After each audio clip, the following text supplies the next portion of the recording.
Assalamualaikum warahmatullahi wabarakatuh. Perkenalkan, nama saya Nisfia Janatul Mugni dengan NIM 22111911086. Saya dari Teknik Elektro Unjani kelas C. Di sini saya akan membahas mengenai bab semikonduktor dan penyarah dioda. Sebelum membahas lebih dalam mengenai semikonduktor dan penyarah atau dioda, di sini saya akan memberi gambaran sedikit mengenai dioda tersebut. Dioda adalah komponen bahan aktif yang terbuat dari bahan semikonduktor dan berfungsi untuk menghantarkan arus listrik searah dan menghambat arus listrik dari arah sebaliknya. Nah, biasanya dalam ilmu fisika, dioda ini sebagai penyimbang arah di rangkaian elektronika. Nah, dioda memiliki dua terminal, yaitu anoda berarti positif dan katoda berarti negatif. Biasanya, dioda yang sering kita jumpai yaitu yang berbentuk silinder berwarna hitam dan memiliki gelang berwarna perak. Nah, cara kerja dari dioda tersebut sangat mudah dan sederhana untuk dilakukan. Bisa kita pahami dari penjelasan sebelumnya dari pengertian dioda itu sendiri, yaitu dioda komponen aktif yang terbuat dari bahan semikonduktor, di mana semikonduktor itu adalah bahan yang terbentuk antara konduktor dan isolator. Nah, dioda tersebut jadi memiliki bahan yang terbuat dari antara konduktor dan isolator. Nah, sekarang kita akan membahas lebih dalam mengenai si bahan tersebut. Lanjut ke dioda. Kita masuk ke pembahasan semikonduktor tersendiri. Nah, bisa kita lihat dari definisi, yaitu bahan semikonduktor adalah bahan yang memiliki hambatan jenis atau rho antara konduktor dan isolator, yakni sebesar 10⁻⁶ sampai dengan 10⁴ ohm kali meter. Nah, sekarang kita bisa lihat dari tabel bahwa perbandingan hambatan jenis konduktor, semikonduktor dan isolator dari pembuatan dioda ini. Nah, di sini terdapat 3 bahan, yaitu tembaga, silikon PD 300 derajat Kelvin, sama gelas. Di sini bisa kita lihat hambatan jenisnya. Di sini yang paling besar hambatannya adalah gelas, karena gelas tersendiri merupakan bahan isolator yang tidak menghantarkan arus listrik. Dan bahan yang lainnya, yang kecil itu konduktor, karena kan menghantarkan arus listrik. Kemudian dari si 3 buah bahan yang tadi kita sebutkan, tembaga, silikon, dan gelas, masing-masing kita bisa lihat memiliki panjang 1 meter dan diameter 1 mm. Jika pada kedua ujung bahan tersebut terpasang tegangan 10 volt, tentukan besarnya arus yang lewat masing-masing bahan tersebut. Nah, di sini kita bisa lihat contoh ini untuk menghitung nanti bagaimana perhitungan untuk dioda tersendiri, membuat dioda tersendiri, yaitu dengan menghitung R-nya dulu terlebih dahulu dengan rumus R sama dengan rho dikali L per A, atau A itu biasa luas penampang. Di sini luas penampang juga bisa dilihat rumusnya ada V dikali R pangkat 2. Nah, R-nya, jari-jarinya terdapat dari diameter per 2. Nah, diameter ini yang tadi udah disebutkan di dalam soal, yaitu 1 mm. Nanti kita tinggal masukkan aja di sini 1 mm untuk mencari si jari-jarinya. Nah, kalau untuk menghitung rumusnya, kita bisa menggunakan I dikali V per R, atau tegangan dibagi hambatan. Nah, di sini kita bisa lihat si I-nya itu pasti berbeda-beda antara tembaga, silikon, dan gelas. Nah, untuk tembaga sendiri yaitu 0,46 dikali 10⁻³ ampere. Untuk silikon 3,41 dikali 10⁻⁻⁹ ampere.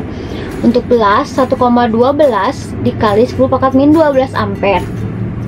Nah, tadi kan sudah dijelaskan juga bagaimana jika diberi tegangan sebesar 10 volt.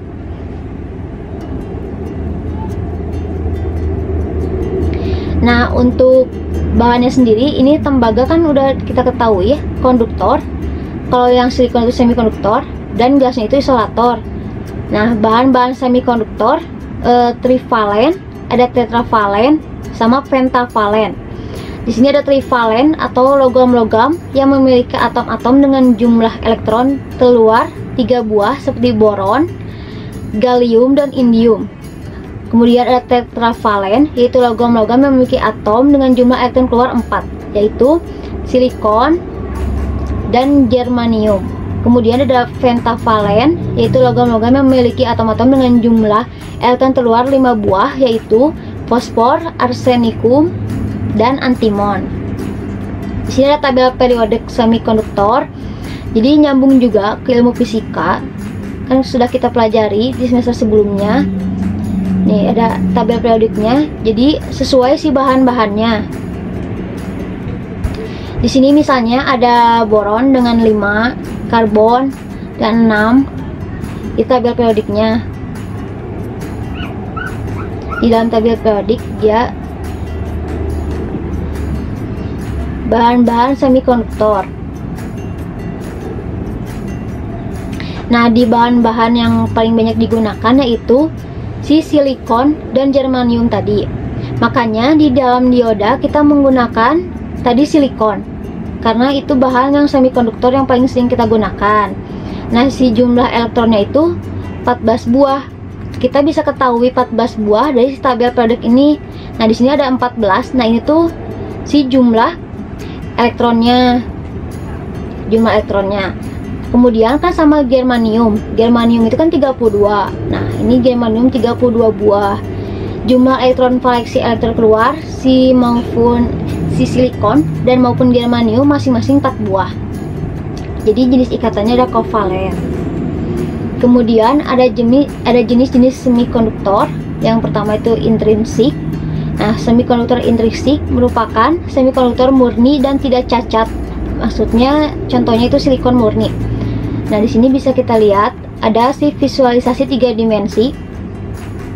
Nah, ini ada visualisasi 2 dimensi. Nah, dari 2 dimensi ini bisa kita lihat jelas ada si ikatan kovalen yang tadi saya sebutkan. Jadi si silikon dan germanium itu ikatan kovalen, mempunyai 4 keluaran.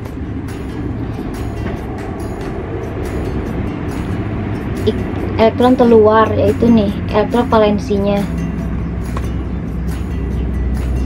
atau elektron terluar. Jadi terdapat 4 buah.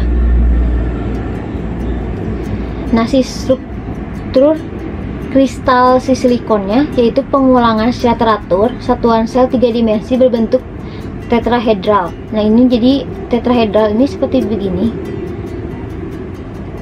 Jadi 3 dimensi tetrahedral. Kalau misalnya di 3 dimensinya terlihat seperti ini. Kalau di dalam kubus, kalau 2 dimensinya jadi kayak bunga gitu. Nah, biasanya semikonduktor intrinsik pada suhu yang sangat rendah, biasanya semua elektron berada pada ikatan kovalen yang tadi jadi kayak bunga gitu, nyambung. Kemudian tak ada elektron bebas atau tak ada pembawa muatan sehingga bersifat isolator. Nah, jadinya isolator karena tak ada pembawa muatan. Kemudian semikonduktor intrinsik pada suhu kamar. Agitasi termal menyebabkan beberapa elektron valensi keluar dari ikatan kovalen menjadi elektron bebas sehingga sebagai pembawa muatan negatif. Kemudian munculnya elektron bebas diikuti dengan terbentuknya hole atau lubang sebagai pembawa muatan positif. Peristiwanya disebut pembangkitan atau generation. Kemudian jika dipasang beda potensial, terjadi aliran arus sebagai konduktor dengan konduktansi rendah. Nah, jika diberi potensial maka akan konduktor, tetapi si konduktasinya itu rendah. Nah, di sini ada sifat bahan silikon dan germanium menurut Millman tahun 1986. Nah, ini ada nomor atom yang tadi itu jumlah elektronnya. Jadi si 14 sama 32 itu nomor atom. Bisa juga tadi di sini jumlah elektron, nomor atom atau jumlah elektron. Kemudian ada berat atom, kecepatan, dan lain sebagainya. Bisa kita lihat di sini di tabel ini. Kemudian ada pembawa muatan pada semikonduktor intrinsik. Ada semikonduktor intrinsik, semikonduktor intrinsik. Ini rangkaiannya yang terbuka, open loop, dan ini yang tertutup. Nah, di sini bisa lihat generation atau yang bisa tadi kita baca sebelumnya, yaitu sebagai pembangkitan atau generation. Jadi si munculnya elektron bebas diikuti dengan terbentuknya hole atau lubang. Nah, ini hole atau lubang. Ini keadaan terdahulu. Nah, kemudian medan listrik terpasang jadi E. Nah, ini ada elektronnya. Elektron. Ini sendiri ada recombination. Nah, menjadi keadaan kemudian. Kan di sini asalnya hole, lubang. Nah, di sini karena ada namanya generation atau pembangkitan, di sini jadi tertutup di sini dan menjadi terpasang. Nah, di sini juga sama, yang asalnya terbuka hole-nya menjadi tertutup. Yang di sini disebut dengan generation atau pembangkitan. Kemudian ada jenis semikonduktor ekstrinsik atau semikonduktor ekstrinsik merupakan semikonduktor yang memperoleh pengotoran atau penyuntikan doping oleh atom asing. Nah, sini intrinsik sendiri terdapat tipe N dan tipe P. Untuk tipe N yaitu pengotoran oleh atom pentavalen seperti P, As, dan Sb. Kemudian ada atom pengotornya disebut atom donor. Pembawa muatannya yaitu elektron. Jadi si pembawa nanti di kayak rangkaian ininya si elektron. Terus ada semikonduktor tipe P yaitu pengotoran oleh atom trivalen seperti B, Ga, dan In. Atau tadi sudah dijelaskan juga. Kemudian ada atom pengotornya disebut atom akseptor dan pembawa muatannya adalah hole, yaitu yang lubang tadi. Ini ada lubangnya. Jadi bedanya kalau tipe N oleh elektron dan tipe P oleh si hole, oleh lubang. Nah, si tujuan doping ini penyuntikan untuk meningkatkan konduktivitas semikonduktor dan memperoleh semikonduktor dengan hanya satu pembawa muatan atau elektron atau hole saja. Nah, perbandingan dopingnya yaitu atom dopen sama dengan atom dopen dibagi atom murni sama dengan 1/10⁻⁶ sampai dengan 10⁸. Nah, dopen sendiri adalah atom pendonor.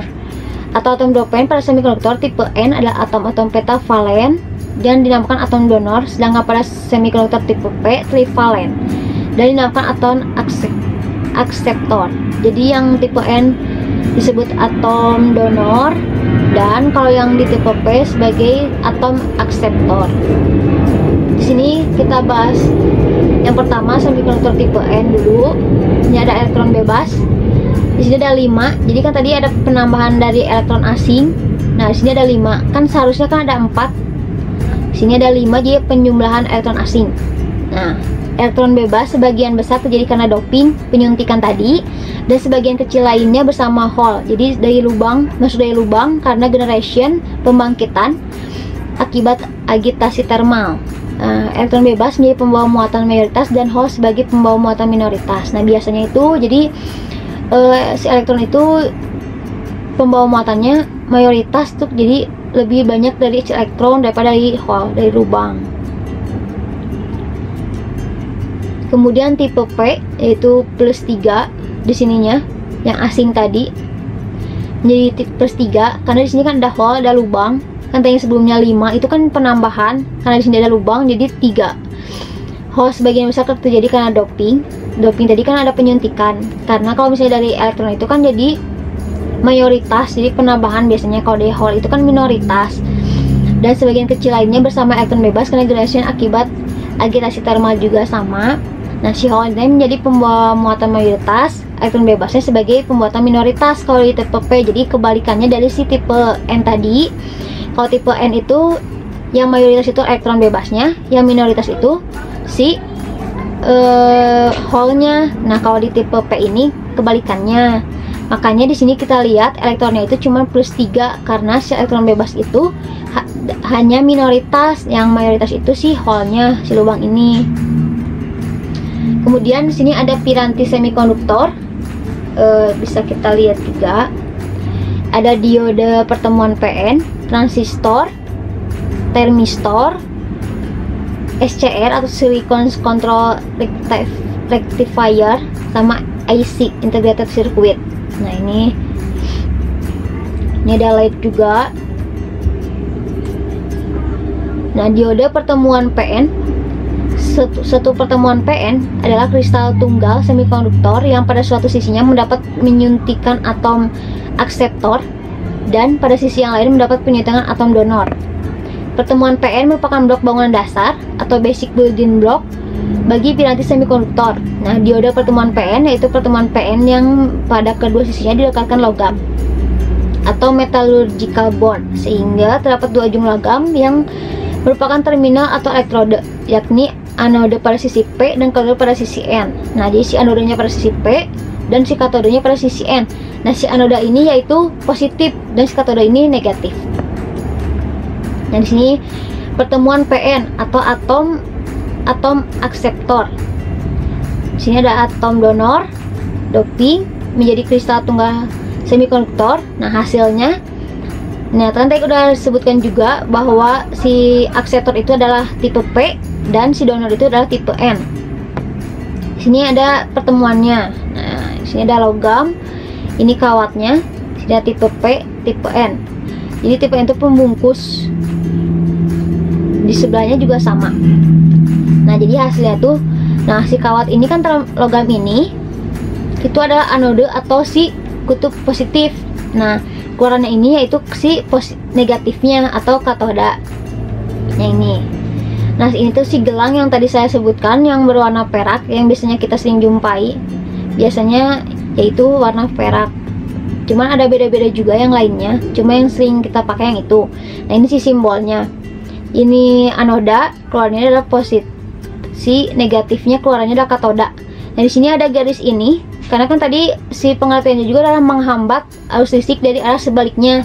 Nah, ini simbolnya jadi seperti ini. Kalau dari sini kan mengatakan arus listrik searah. Jadi nyambung juga sama pengertian tadi yang saya sebutkan di awal. Nah, di sini ada pertemuan PN terbuka, ada bidang pertemuan, ada negatif di sini. Nah, ini positif. Ini ada ion akseptor atau tipe yang tadi P. Ini ada hole-nya, ini ada lubang-lubangnya. Nah, ini si elektronnya. Jadi kalau hole itu seperti ini, kayak bulat. Jadi simbolnya bulat tapi nggak ke warna hitam. Kalau ini elektron bulat terus diwarnain hitam, jadi nanti bisa tahu juga kalau yang nggak ada hitamnya berarti itu hole. Nah, ini ion akseptornya, ini ion donornya, ini jenis N. Nah, ini si lapisan pengosongannya. Nah, atom-atom yang mengandung hole sini dapat digambarkan sebagai ion-ion negatif karena kekurangan elektron. Nah, kan tadi kan sudah disebutkan bahwa si elektron ini di jenis P itu menjadi minoritas, sedangkan di jenis N menjadi mayoritas. Makanya di sini negatif karena kekurangan elektron tadi. Dan atom-atom yang kelebihan elektron sebagai ion positif. Nah, ini kan sebagai mayoritas tadi jadi kelebihan. Nah, si ion-ion akseptor adalah ion-ion negatif dan ion donor adalah ion positif. Jadi bisa kita bedakan juga bahwa akseptor adalah negatif dan donor itu adalah positif. Kemudian ada pertemuannya.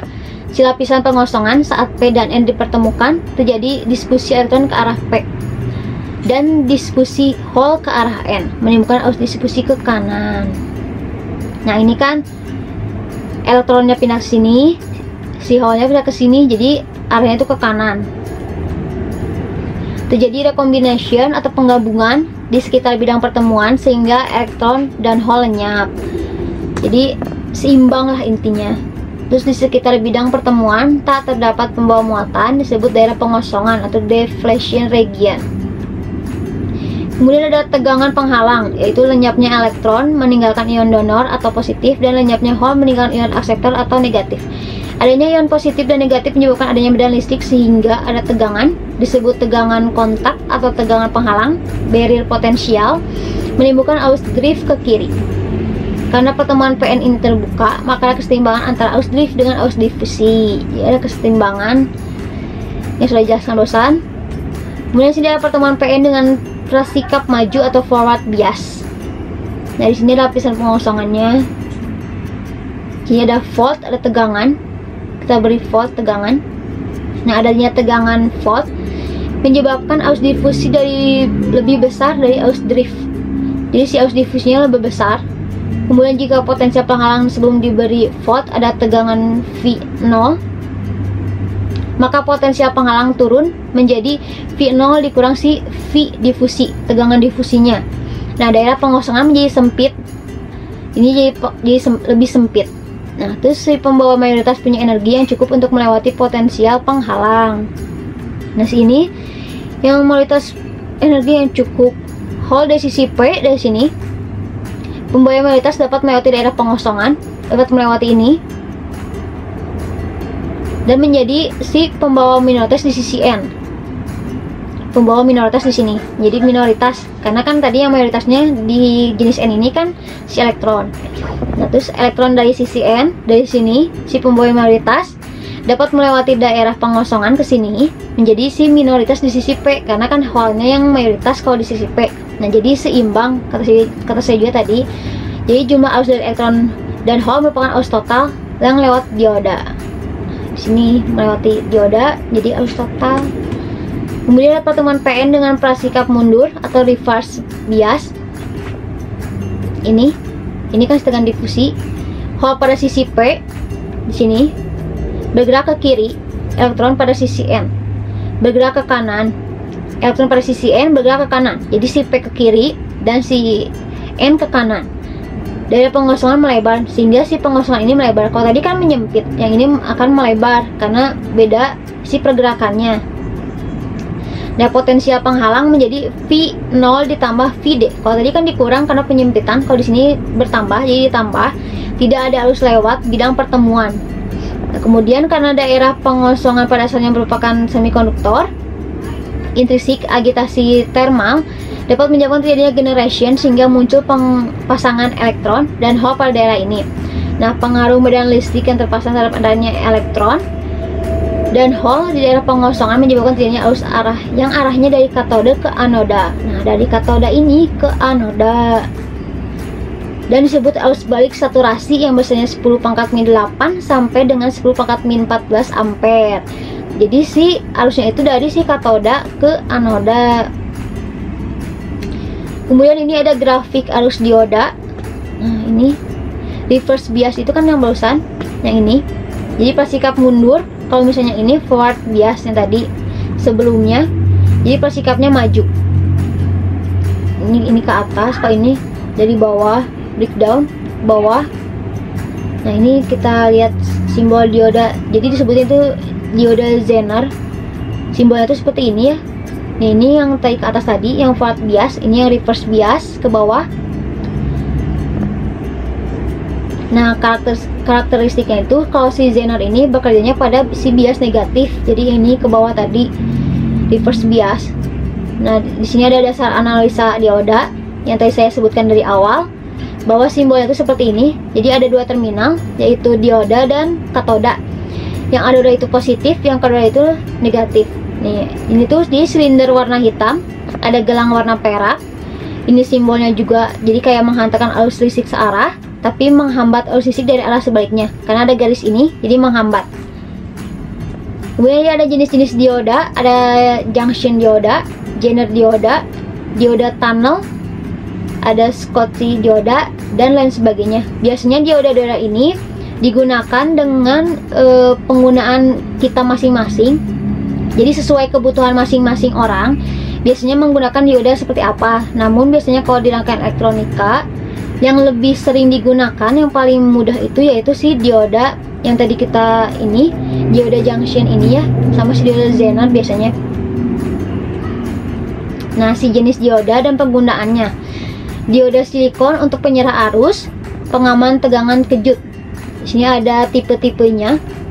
Kemudian dioda Zener untuk mengatur tegangan Zener 6,2 volt, Zener 3,2 volt. Jadi ada jenis-jenisnya juga di dalam dioda ini. Jadi dioda silikon ada jenis apa, dioda Zener juga ada buat kebutuhan apa. Jadi berbagai macam jenis penggunaan buat masing-masing orang. Di sini ada dioda bridge untuk penyiaran gelombang penuh dengan rem cetu daya. Di sini ada LED juga, light emitting dioda sebagai lampu indikator. Biasanya si LED ini berbentuk biasa kayak silinder juga, nanti bisa nyala kayak lampu, cuman kecil kan ininya. Nih konsumsi arusnya sangat rendah karena kan kecil juga si bentuknya, cuma 5 mA. Long lifetime 1,5 sampai 3 volt biasanya. Bisa bertahan lama. Di sini ada rangkaian dioda, bisa kita lihat ya. Nih.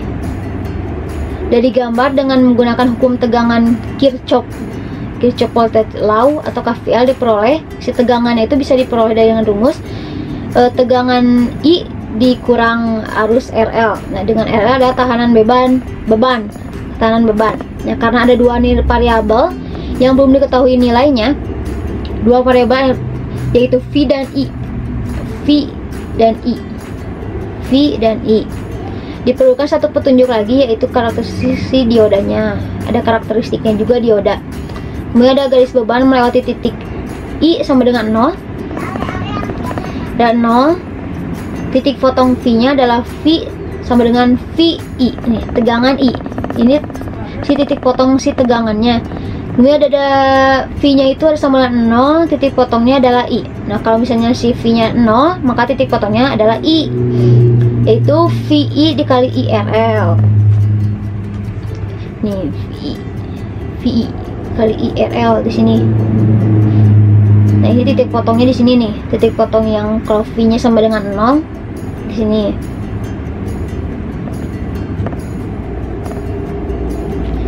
Kemudian ada gambar kurva karakteristik dinamis. Hubungan arus terhadap tegangan masukan tegangan I bervariasi disebut dengan karakteristik dinamis. Nah, ini yang kurva karakteristik dinamis. Lereng garis beban adalah tetap karena resistansinya beban RL tetap nih. Jadi itu searah karena si beban R-nya itu tetap. Kemudian ada model dioda. Pendekatan pertama dioda ideal atau pada keadaan forward bias atau si keadaan maju, dioda dianggap sebagai saklar tertutup karena si hambatan pada dioda dianggap bernilai 0. Nah, pada keadaan reverse bias atau pada keadaan mundur, dioda dianggap sebagai saklar terbuka karena si hambatan pada dioda dianggap bernilai tak hingga. Karena kan mundur juga terus terbuka, jadi terus tak hingga. Nah, ini karakteristik sesungguhnya, yaitu jadi sini ke sini maju ke atas, kan tadi dari bawah ke atas kayak tadi simbol yang tadi disebutkan yang kayak dioda Zener. Jadi dari bawah itu kan reverse bias, ke atas itu forward bias. Nah, ini rangkaian forward bias itu seperti ini. Jadi ada si tegangan positif masuk ke si terminal positif dari si dioda tersebut atau anoda. Nah, keluar itu dari katoda, kemudian masuk ke RL atau ke hambatan. Nah, ini kalau misalnya yang tadi itu kan modenya forward, jadi si sakarnya itu on, jadi tertutup atau yang mengalir seperti ini. Nah, ini si karakteristik yang tadi jadi ke atas. Nah, ini yang reverse bias. Jadi kan reverse bias itu kan dari katoda ke anoda. Tadi kan udah dijelasin juga dari katoda ke anoda arahnya. Nah, ini berarti katoda, ini kan katoda ke anoda, katoda ke anoda. Nah, ini si model reverse-nya pendekatan satunya terbuka. Jadi si ini tuh open loop. Jadi sakarnya itu off. Jadi si arus ini kan tidak mengatakan arusnya ke sini. Jadi si ke kiri, mengatakan arusnya itu ke kiri ke bawah. Kemudian ke hambatan, kemudian ke si anodanya. Jadi kebalikannya dari si forward bias. Nah, ini karakteristik model pendekatan satunya seperti ini. Kemudian lanjut ke model dioda pendekatan kedua. Pada keadaan forward bias, dioda dianggap sebagai sumber tegangan sebesar VY untuk silikon 0,7 volt atau 0,6 volt dan VY untuk germanium 0,2 volt atau 0,3 volt. Pada keadaan reverse bias, dioda dianggap sebagai saklar terbuka karena hambatan pada dioda dianggap bernilai tak hingga. Nah, ini rangkaian tadi forward bias ke bawah, ke kanan arahnya. Kalau yang reverse bias ke kiri. Nah, ininya sama aja, pendekatan si duanya sama. Di sininya, kalau di sini ada si tegangan Y-nya yang tadi, yang sebesar silikon 0,7 volt atau 0,6 volt. Jadi ada sebagai sumber tegangannya. Kemudian ini karakteristik sesungguhnya yang tadi masih sama. Nah, ini karakteristik model pendekatan Yang ini yang model yang 2, tapi ada di sini ada tegangan Y-nya. Kan tadi ditambah untuk silikon sama germanium. Kemudian pendekatan ketiga yaitu VA-nya sama kayak sebelumnya. Cuma di sini ada si RF-nya terpasang secara seri. Jadi tambah lagi secara seri. Kemudian reverse bias dioda dianggap sebagai resistansi reverse. Nih, resistansi reverse di sini. Kalau di reverse bias ini tetap sama VA. Ini di sini udah terlihat beda. Ada ke bawahnya si diagramnya. Kalau tadi kan lurus, ini ada terlihat ke bawah. Kan reverse bias. Nah, di sini ada si RF-nya yang tadi forward reverse resistansi reverse. Kemudian di sini ada contoh soal. Perhatikan rangkaian dioda di samping ini, gambarkan rangkaian pengganti atau rangkaian ekivalen dengan hitung besarnya tegangan arus dioda menggunakan pendekatan 1, pendekatan 2, dan pendekatan 3. Nah, di sini ada resistansi, ada ini, ada RF-nya yaitu 2,5 ohm. Di sini ada silikon. Nih, ini tegangan inputnya 10 volt sama si RL-nya itu resistansinya itu 100 ohm. Nah, di sini jawab VI-nya itu 10 volt. Nah, di sini VD-nya itu tadi tegangan difusi, jadi 0 volt. Ini ada RL-nya 100 ohm. Nah, berarti di sini rumusnya itu arus difusi sama dengan tegangan input dibagi RL, jadi 10 bagi 100 ohm, yaitu 0,1 ampere. Jadi arusnya itu 0,1 ampere. Kita lanjut ke yang kedua, yaitu ini rangkaiannya. Si tegangan inputnya masih sama 10 volt, terus resistansi L-nya 100 ohm. Dan disitu ada VD, tegangan difusi sama dengan tegangan Y yang tadi sama dengan 0,6 volt. Karena kan silikon. Tadi kan udah dijelaskan bahwa silikon itu 0,7 atau 0,6 volt. Nah, di sini kemudian pendekatan kedua. Ini tuh pendekatan kedua. Nah, di sini berarti arus difusinya si tegangan input dikurangan tegangan Y dibagi RL, berarti 10 volt dikurang 0,6 volt dibagi 100 ohm, jadi hasilnya 0,094 ampere. Kemudian ada pendekatan 3 di sini, kan tadi ditambah juga si resistansi reverse karena kan reverse bias. Nah, ini ada VA-nya 0,6 volt, masih menggunakan 0,6 volt karena kan silikon. Di sini udah diketahui RF-nya itu 2,5 ohm. Nah, ini tegangan inputnya masih sama, RL-nya juga masih sama. Berarti di sini si rumusnya itu si arus difusinya itu menjadi V tegangan input dikurang tegangan Y dibagi RL ditambah RF. Kita tinggal masukkan aja angka-angkanya, sama kayak tadi juga pendekatan 1, pendekatan 2, pendekatan 3. Kita tinggal masukin aja angka-angkanya udah diketahui, tinggal rumusnya aja yang beda. Pendekatan 1, pendekatan 2, pendekatan 3. Nah, pendekatan 1 kan hanya dasarnya, jadi cuman tegangan resistansi. Nah, kalau misalnya masuk ke pendekatan 3-nya, kita mulai rumusnya mulai lebih rumit karena kan ada pertama penambahan.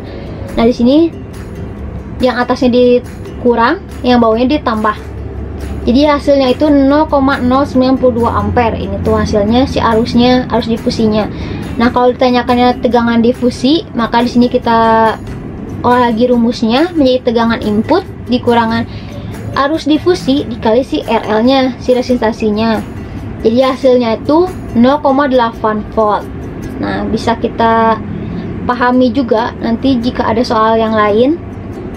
Pendekatan 1 itu biasanya tegangan dan resistansi.